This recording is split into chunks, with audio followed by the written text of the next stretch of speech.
రెండవది స్ఫటికలింగం నిర్గుణ స్వరూపం.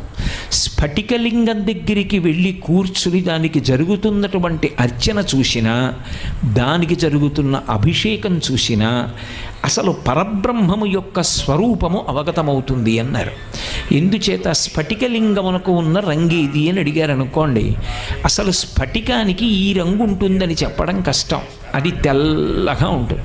శాంతం పద్మాసనస్థం శశిధర మకుటం పంచవక్త్రం త్రినేత్రం అంటూ పరమశివుడు ఎలా ఉంటాడు అని వర్ణిస్తే స్ఫటికమణినిభం పార్వతీశం నమామి.